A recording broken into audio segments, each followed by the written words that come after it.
So there's a catalyst going on for a couple cryptocurrencies in this market next month that might be pretty big for cryptocurrencies, and for sure it is big for the entire financial institution, like across the world. The whole inclusion of the financial system is getting an upgrade, and the upgrade is set to be finished by next month. And yes, I am talking about the ISO 20022 standards and compliance that is set to be finished by next month. So we're going to talk all about what that is, some of the cryptos involved with that, some of the misconceptions, because of course I'm seeing a bunch of hype and misconceptions and stuff that could get a lot of people wrecked. So you want to play this to your advantage in a smart way. So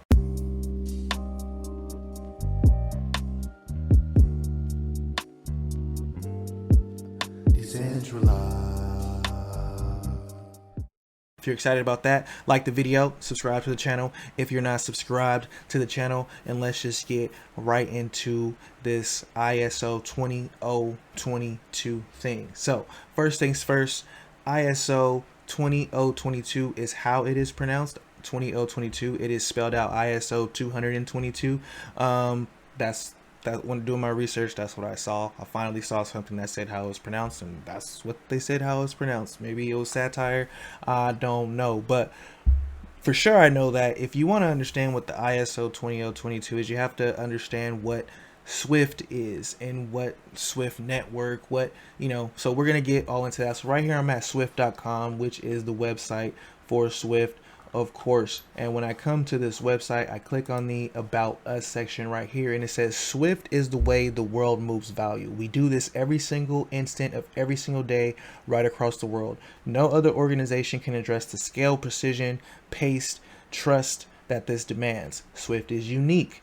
Swift is the way that the world moves money around. Like, there is 1,100 financial institutions that are using Swift to transfer money in between each other. And yes, this is the reason why it takes 2 to 3 days to get a refund sometimes, because Swift is very old and very slow. So of course they're like, we can't just be letting these new cryptocurrencies come over here and outpace us and all this stuff. So they started working on this ISO 20022 standards back in like 2004. So this is not something that is new at all. It is something that is been worked on for quite a while, and it's going to be complete next month.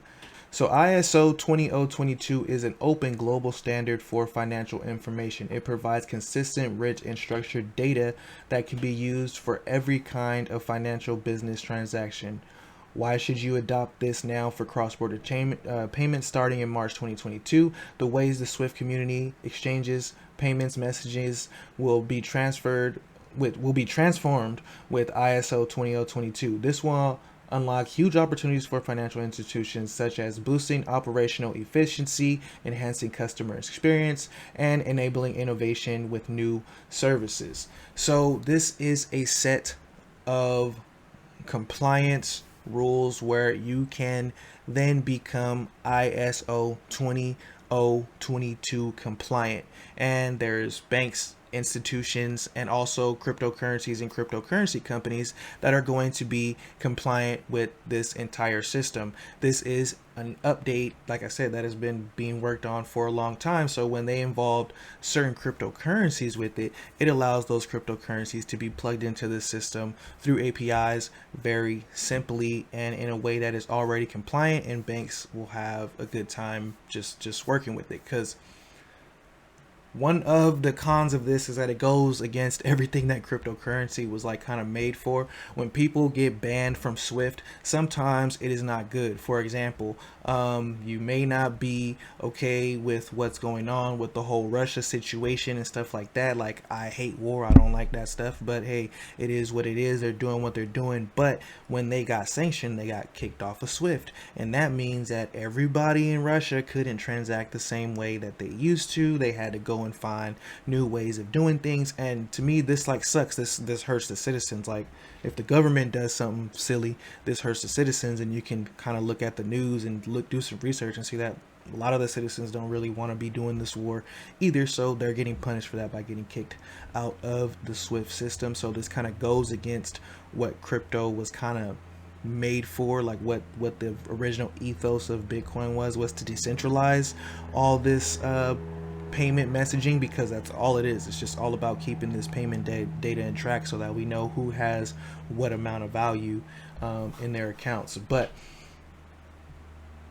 let's just look more into what's going on right here. So I want to talk to you guys about a project that is going to be ISO 20022 compliant, and what that means for Bitcoin and how Bitcoin can plug into this whole thing. So there's a bunch of cryptos that are going to be saying that they're ISO 20022 compliant in the future. The main two that everybody are talking about is XRP and XLM, and the main reasons that they're talking about XRP and XLM because these are some of the guys who were sitting there at the table helping these people write these standards. So that's, that gives them a little bit of a upper hand, a little bit of push, and of course a little bit more hype. Whether financial institutions adopt their way of doing things is up to the financial institution. So let's just look at this right here. It says Impel adds Bitcoin to its ISO 20022 financial messaging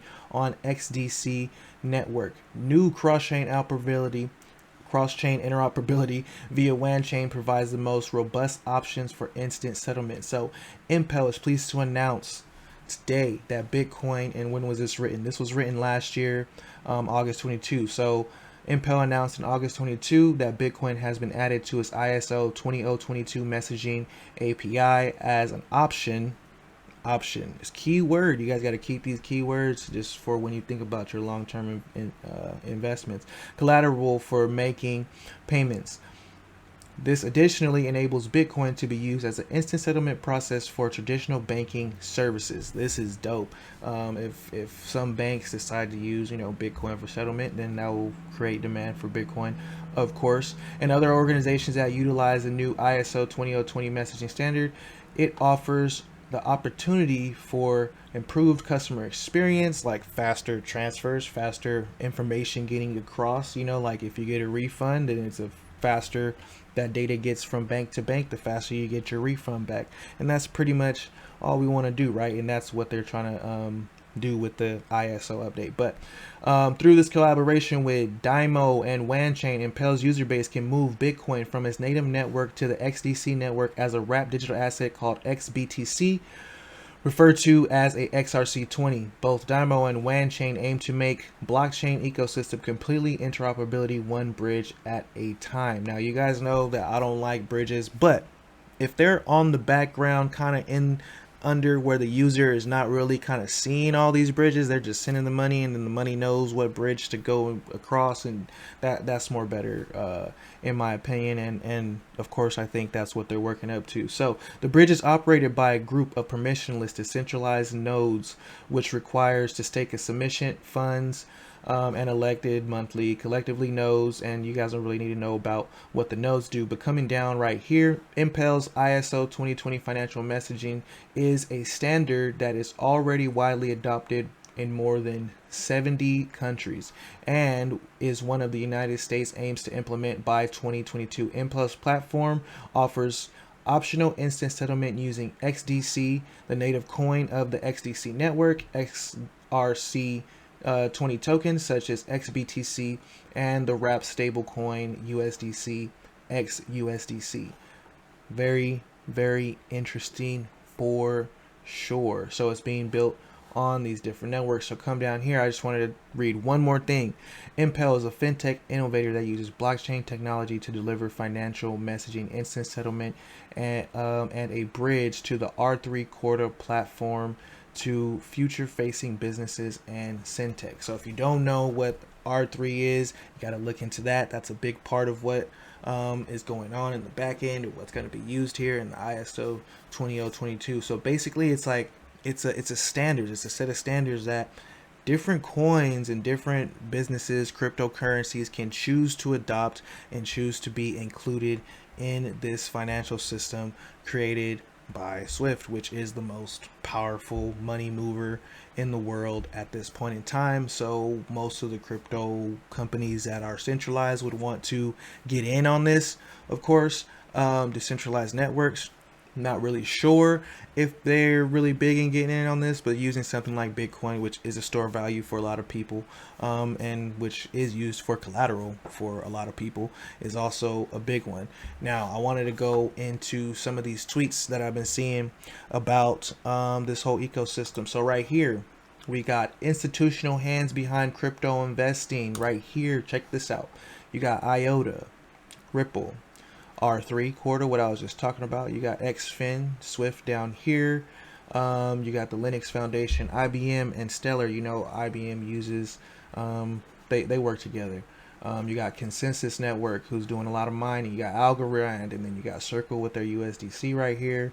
Then you got the JP Morgan Quorum. So these are some of the people who are, these are the founding members of this right here, Interledger Foundation, which is trying to do, it could be a whole video on its own, but they're part of this whole ecosystem. So this is some of the coins to look at, do your research and see how they will be involved, and make sure you look at if you think they will be adopted by financial institutions, and are they already being adopted financial institutions, because a lot of them already are, such as XRP. You guys know XRP is already being adopted by a lot of banks and stuff like that. So is XLM and Algorand and some of these other cryptocurrencies. So I can go in on this for a while, but I want to get into some of the other cryptocurrencies that are possibly and looking to be ISO 20020 20022 compliant, and how I think that is going to play out. Now, this thing is going to create a bunch of hype for any of these coins involved, and I feel like in the next bull run, or if this thing begins to create a lot of hype for these coins, and there will be teams and stuff that aim to become ISO 20020 compliant, even if they have nothing to do with the underlying infrastructure, what most of these institutions are going to be using. They're going to aim to get that compliance, and that's going to be a big hype factor for a lot of these tokens. So most of the tokens that I mentioned in this thing are going to have hype today, are going to have hype because of that, and there's some gains to be made there. Will they be around in the long term? Will Swift be around in the long term? Will some of these things, we don't really know. There's a bunch of different things going on right now, but I will say these standards have been being worked on for a long time, and I don't think the traditional Swift folks are going to shy away from something that finally makes what they're already using easier. So let me know what you guys think. There are some other cryptocurrencies such as DAG who might be involved with this whole situation in some type of way. I'll get into that in a future DAG video, because they already move a lot of data for the DoD already, which is one of the coins that I like. And I really like IOTA and their ideas with smart cities. You got Quant, that is one that I didn't mention in this video yet. So there's a bunch of coins that are going to be involved with being ISO 20022 compliant. So let me know if that helps some of you guys out. Try to just go into a bunch of, like I said, I could talk about this subject for a while. There's so much to unpack. Like, you can go into Interledger protocol itself and see everything that they're trying to do. You can go into the technology behind it and how things are going to be ran on the back end. There's just so much going on here with the entire financial situation, Web3 inclusion, and all of that. So if I didn't get to one of your questions, let me know what those are in the comment box. If I didn't get to your ISO 20022 compliant crypto in this video, let me know in the comment box. Like the video, subscribe to the channel. If you're not subscribed to the channel, think positive, and positive things will happen. RIP to crypto roots, and make sure you never finish a negative statement about currency. Till next time, peace.